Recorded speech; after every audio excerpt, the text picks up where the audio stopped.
All right, hi, it's Marcus here from How to Kill an Hour. Right now, we're about to take a very interesting trip, to say the least, in Train Sim World 2, which is a new game that's about to come out. And one of the new additions to it is they've actually added in a line that I used to ride, and I still ride quite a lot because I grew up in the area that it runs through, the Bakerloo Line. So today I'm joined by Matt, who's from Train Sim World 2, and also a real life TfL driver who you've probably driven me up and down the Bakerloo Line a few times, Avion. So I'm going to be taking a ride with both of you guys. First, I want to say hi to Matt. Hello, Marcus. How's it going? I'm all good, thank you very much. And hi, Avion, as well. How you doing? Hello, Marcus. All is well, thanks. Thanks for taking some time out of your day from actually driving trains to join us in a virtual world. No problem. I'm going to be asking you some questions about what it's like driving a train, probably about, especially as what it's like driving a train now as well, whilst we kind of journey through this virtual world. So at any point, if you see anything that is like specifically really realistic or stuff that you recognize, feel free to cut over me, Avian, and let me know, because this is your line basically. So you're the test right now to how real this is. But before we get into that, whilst we're waiting for our train to get on it, how did you get into train driving? How did you get into that? Well, I mean, I used to work on stations, and you always see the trains coming in and out. And I don't drive a car. And I thought, I wonder if it's possible for me to drive a train. Would they trust me with that license, seeing that they don't trust me with a vehicle license? And what, you literally just say, yeah, go on, sorry. I applied and I got through, did all the assessments and everything. I'm glad I got the Bakerloo Line. I mean, the stock, etc., is a lot to learn. I mean, it's 1972 stock, so it's not the easiest, but it's great. I've had so many defects and had to fix it and get the train moving again. It's just amazing. It keeps my knowledge going.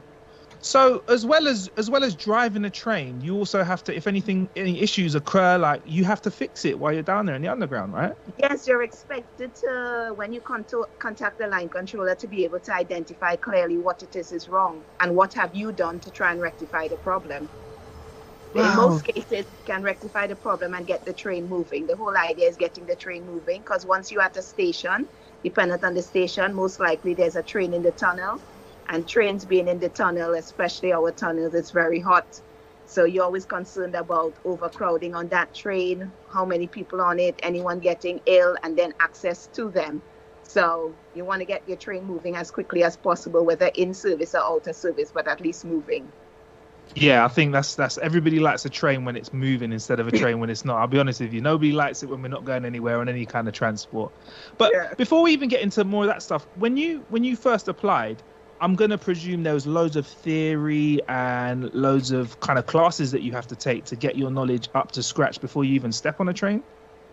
Yes, because when they initially gave us all the information, it was in a ring binder. And I mean, it's a good thing that they gave it to us like 3 weeks before the classes actually started, because, and I'm a forward thinker, so I went through the entire ring binder before the classes started. Yeah. And it was mind-boggling. It is a fact that you are paid for what you know rather than what you do, because the amount of information in your head, it's unbelievable. I can only imagine, because I mean, I drive cars, but when I look at, for example, when I look at Train Sim World 2 and I look down at the dash and I see Matt driving, there's so much going on inside the carriage. I think Matt's probably going to show us a bit of that in a second, but in terms of what you have in front of you, it's not just something to make you go forward and something to make you stop in a train. There's loads of buttons to press, aren't there? There's loads of things that you need to keep on top of, right? Yeah, and you have to be listening at all times as well, because you need to listen to make sure that the motors are still running. You need to listen to make sure the compressors are still running. You need to always check your air, that it's at the right gauge points, etc. It's at the right points on the gauge.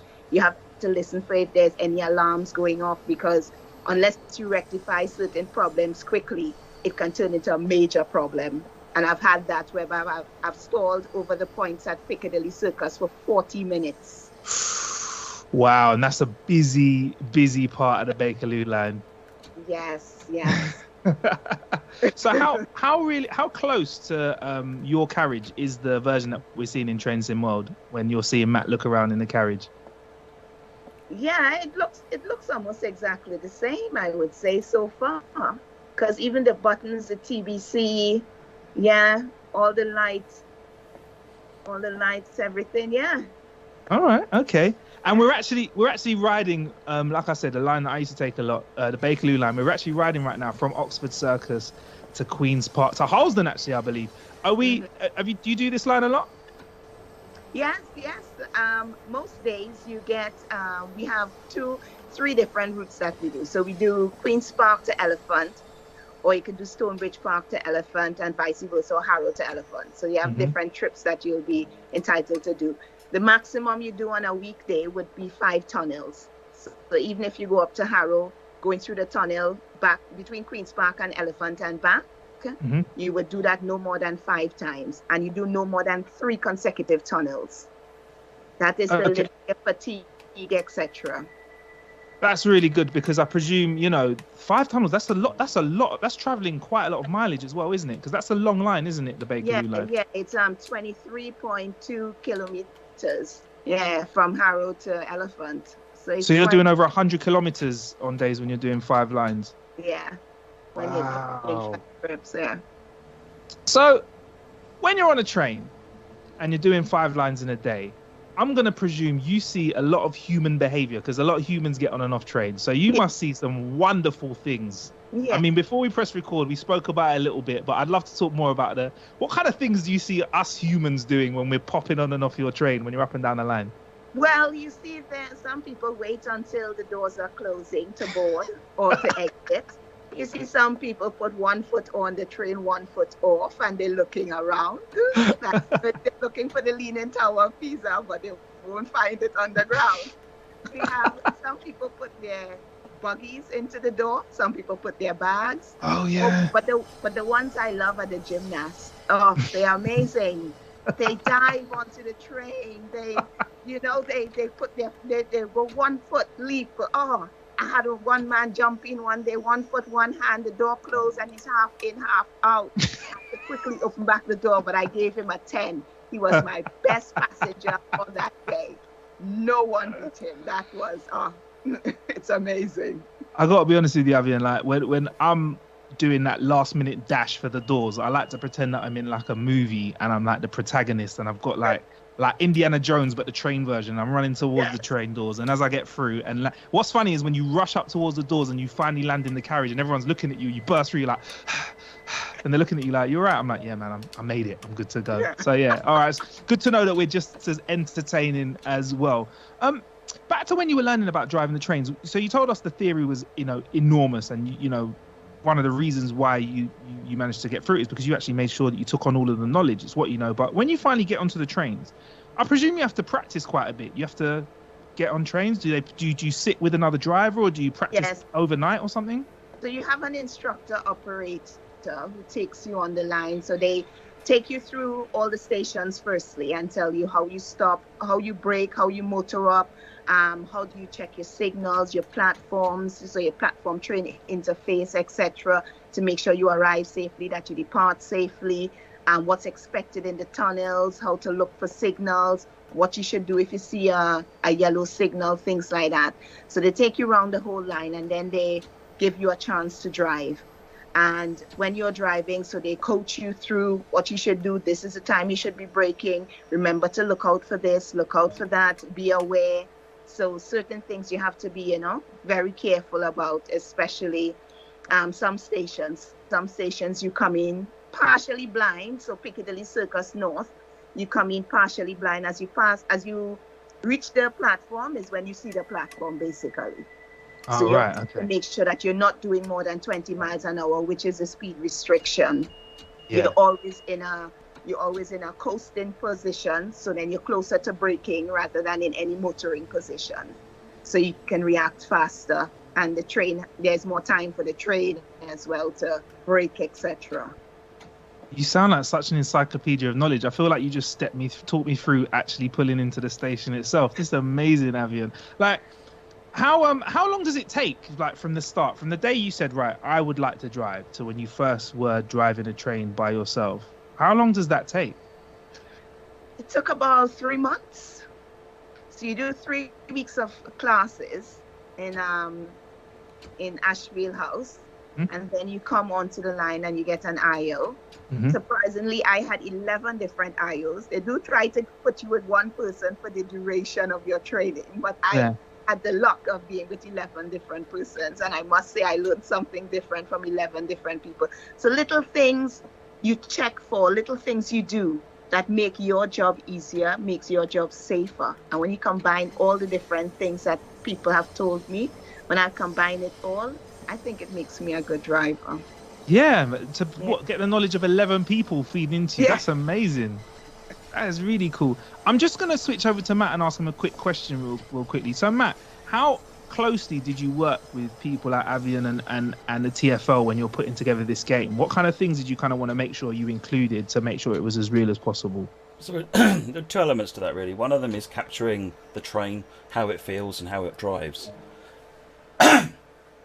And then the other one is capturing the stations, because it's such an iconic place, the London Underground, and there's certain things about the Underground, like the clocks, the signalling, the fact that it's all very compact and compressed. There's the station signage and just the feel of these stations. So it's trying to capture all that stuff together. So really, we worked with TfL to check and balance everything we were doing. We were able to license all the authentic fonts, for example, the typography, so that it's not just text; it's text in the right font. Get the colours right for everything. They helped us check all the colours because it's the brown. It's brown. It's the Bakerloo Line. It needs to be the right brown. And then for the train, we were able to get a couple of recording sessions where we could actually go onto the line and take a lot of photographs inside and outside of the train, so that we could then pass that on to our art team to then capture that in lots and lots of detail. And we had a couple of TfL drivers actually on our testing team who were able to provide a lot of insight on what the myriad of buttons here, and actually most of them work, including things like brake tests over here and so forth. So, and that's not stuff that I'm just a normal person. I'm not affiliated with TfL. I don't know. I've never been in the cab of one of these trains, so this is information the general public doesn't know.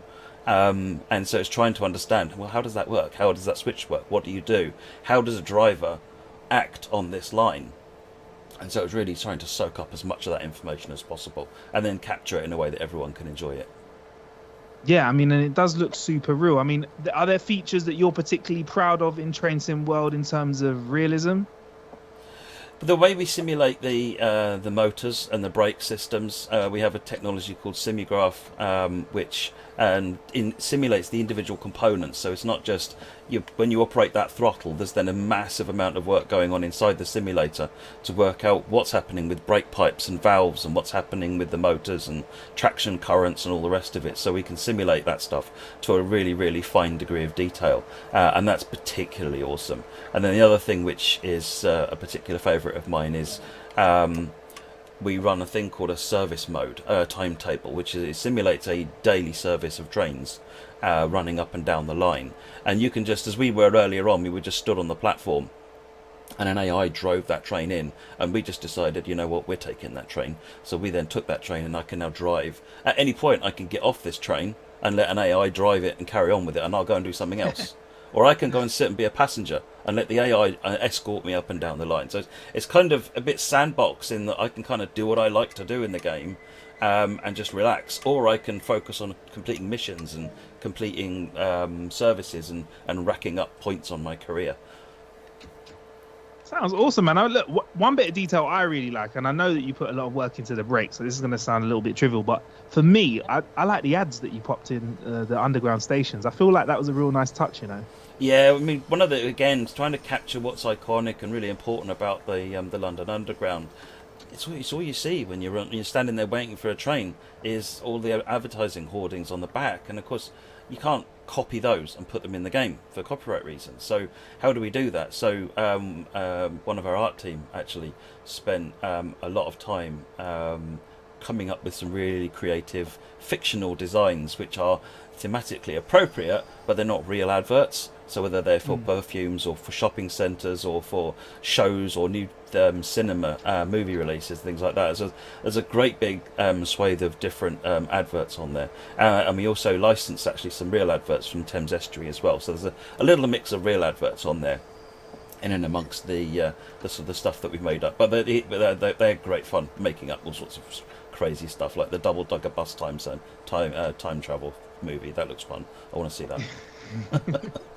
Yeah, I like it. It's the little touches for me that really make it a charming thing. Matt, what train stations are we working between right now? I was too busy chatting with you guys to see where we are right now on our journey from Oxford Circus to Harlesden. Whereabouts are we? So we are just approaching Maida Vale, which means we are not too far from where Avion is, actually. Oh, nice. Yeah, because Avion right now, you're near Queen's Park Station, right? Yes.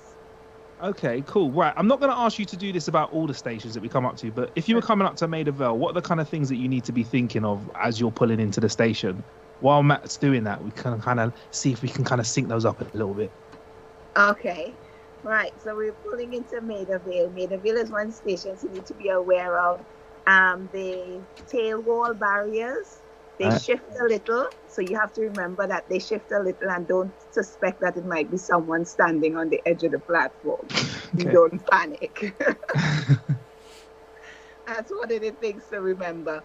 But Maida Vale is a quiet station, and it's one of the places that we like to test our Westinghouse brakes. So we're supposed to test at penultimate station. So if you're terminating at Queen's Park, you test at Kilburn Park. But I like to test it Warwick Avenue, Maida Vale, and Kilburn Park just to make sure it's working and it's going in effectively. Do you know what? I feel like I love your attention to detail when it comes to safety. I want you to drive every train I'm on. I love this. So you don't test the brakes once, you test them a number of times. Yes. All right, cool. And with regards to being on lines, I don't want you to be biased now because, you know, I know that I love the Bakerloo line, but have you got a line that you enjoy riding the most? Or driving the most? Well, I enjoy, the only line I've ever driven is the Bakerloo line, but I have ridden on the front of the Central, Victoria, and the Northern line.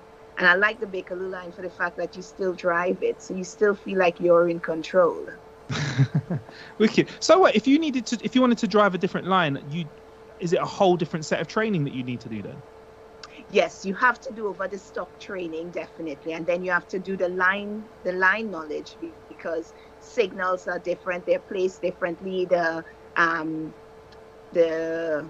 monitors are in different positions, etc. So you need to be aware. Then you need to know which are your heavy loading stations, which part of the platform people are more likely to stand. So just make yourself aware of things to look out for. See, Sorry, you were saying, go on.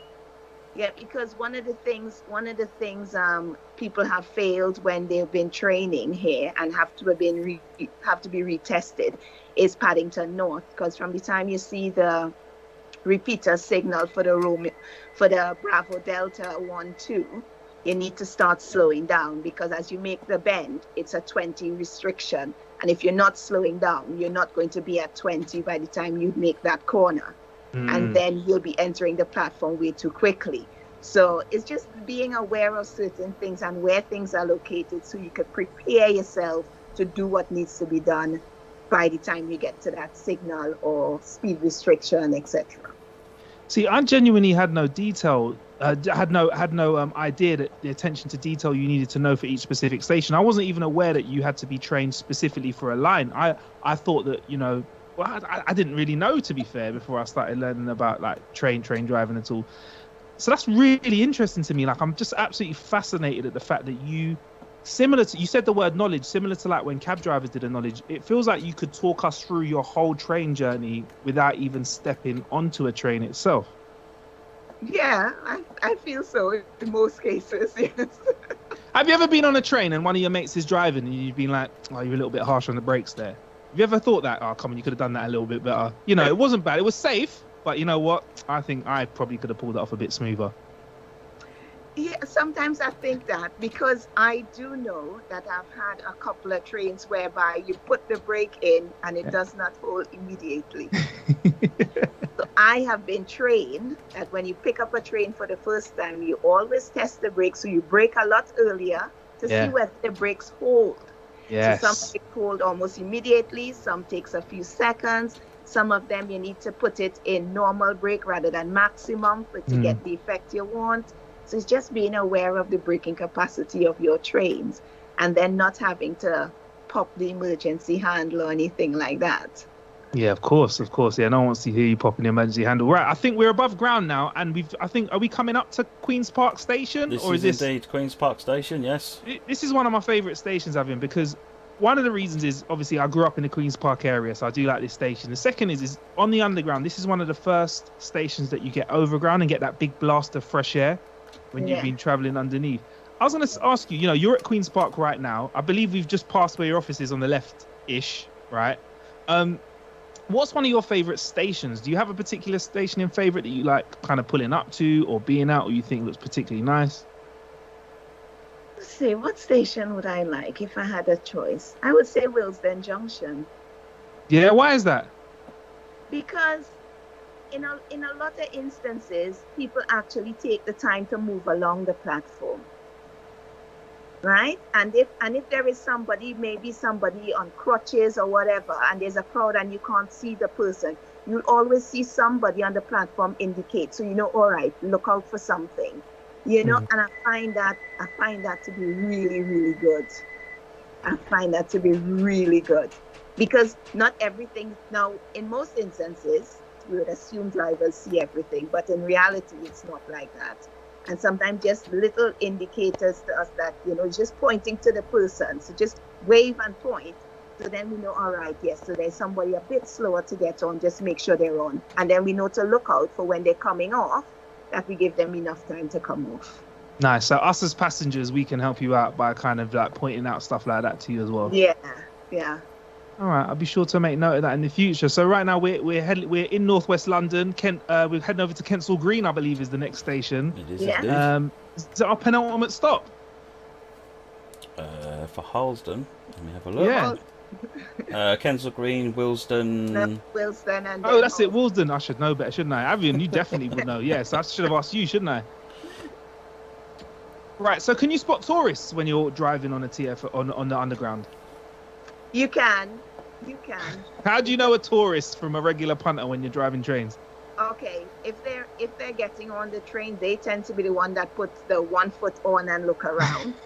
Or they would walk to the train and then step back for no reason. And they do love, when you stop at a station, to stand in the door, poke their head out and have a quick look before actually stepping off the train.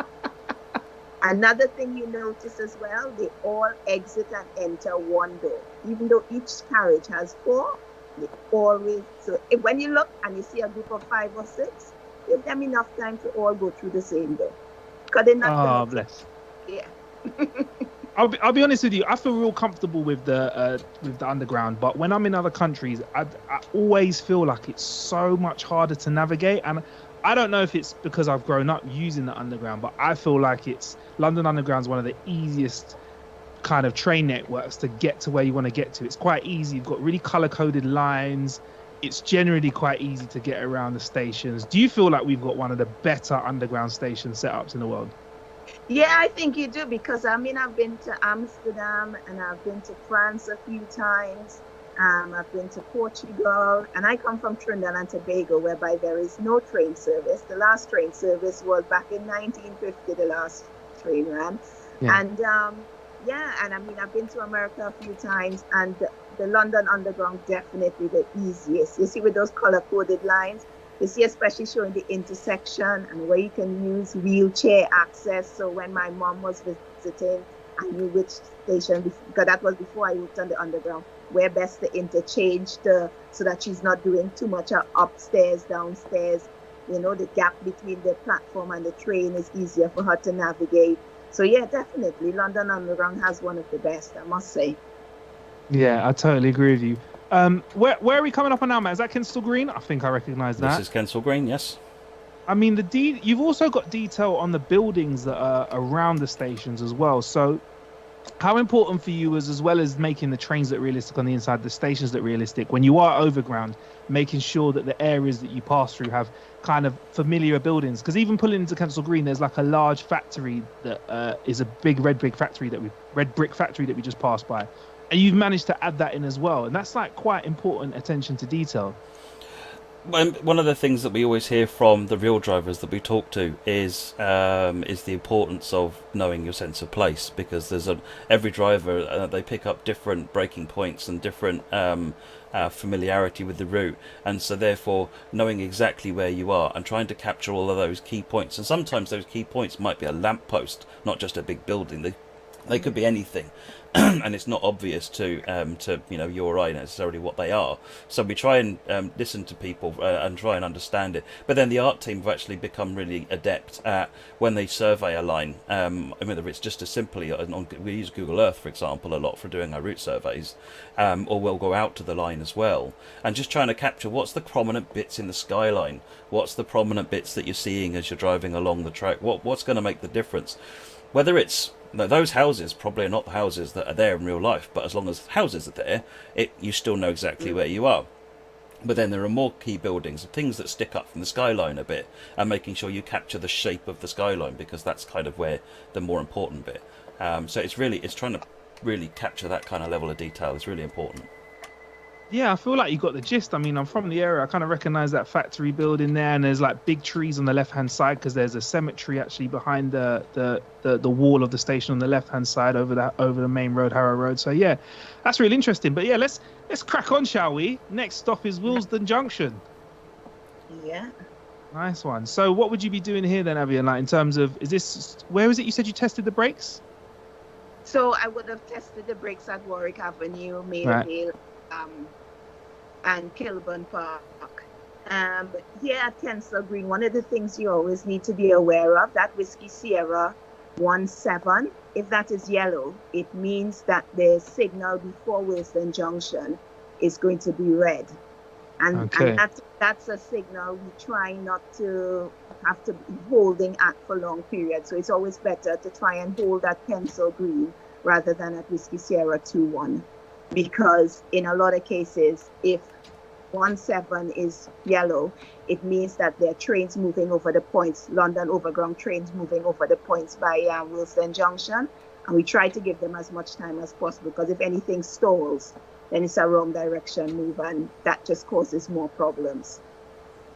Yeah, and I think being aware of that, yeah.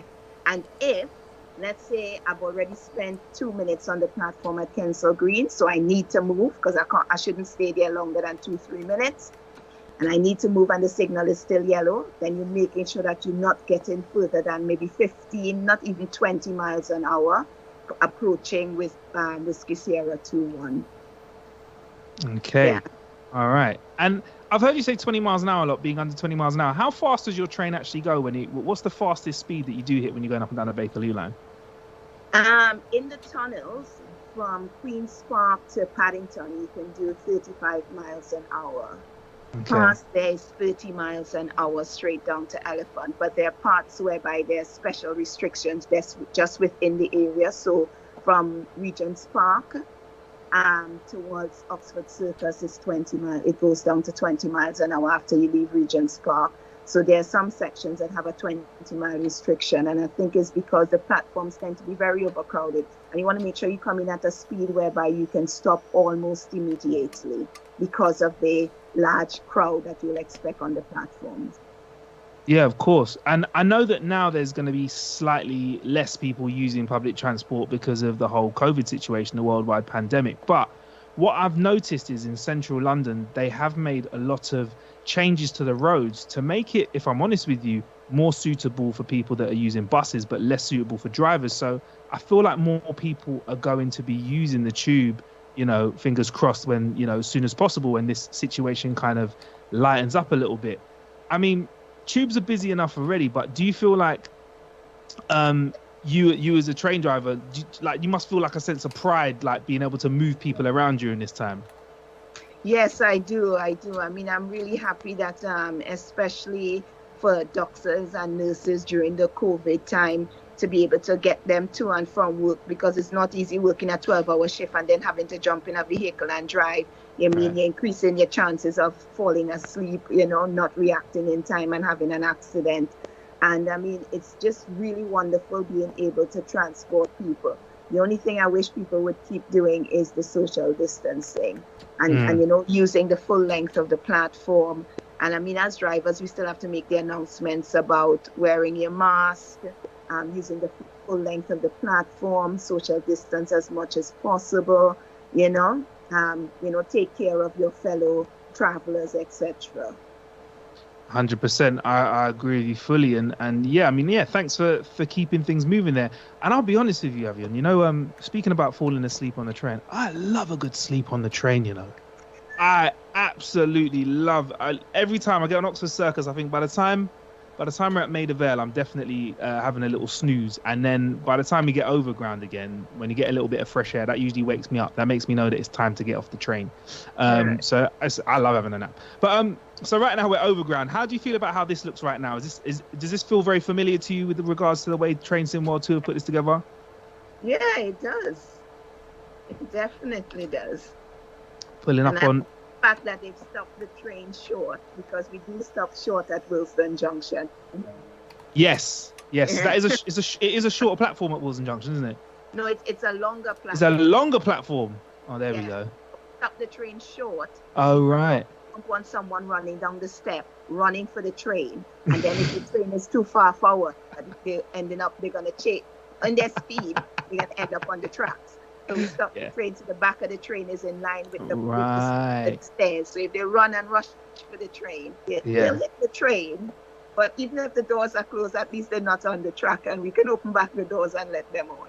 Yeah, fair enough. I think, I'd rather run into a train if I'm going to make that kind of boo-boo. So we're in Harlesden now. We've made it to Harlesden. Yes, this is Harlesden. Thank you very much for driving us there, Matt. And thank you very much, Avion, for giving us all this information. I'm truly impressed by just the sheer amount of knowledge that you as a train driver have to have kind of embedded within yourself, and also the amount of it's really so I say heartwarming to know that how safe you want to keep all of us as passengers as well. Everything that you've kind of mentioned to us has always been about safety throughout this whole conversation. So that makes me feel real confident about getting back on the tube and using public transport, and knowing that you guys look after us, and also having a go at Train Sim World 2. I also know, though, Avion, you might think this is a bit silly of me, but in Train Sim 2, we can actually put quite ridiculous trains on the tracks and stuff like that as well. So I just wanted to check, Matt. I'm not going to ask you to do it now, but we can put other trains on this line, can't we? And we can do kind of modded journeys that are a little bit, let's say, you wouldn't find them happening in the real world. No, you can take. So we've got a library of trains from around various countries that are in Train Sim World 2, and subject to a very small number of restrictions. Basically, does it fit a little bit lengthwise? It doesn't even have to fit according to the platforms and the tunnels. You can drive big American trains through the little tiny Bakerloo Line tunnels, which just looks comical. But yeah, it's in a mode we call off the rails mode. By default, it only lets you do sensible things. But if you want to go a bit crazy and experiment, you can do that as well. You can have fun. Yeah, I'll definitely be doing that in the next video. You'll see me doing that. Avion, I'm going to definitely run up to the front of the train if it's safe, and stick my head through the window and see if it's you driving my next train when I'm on the Bakerloo Line. I'll be looking out for you, But yeah, thank you very much for all the information. Thank you very much, Matt, as well. And there you have it, Train Sim World 2. If you want more information about this game, make sure you check all of the links below. I've been Marcus Bronzy. This has been How to Kill an Hour. Thank you very much.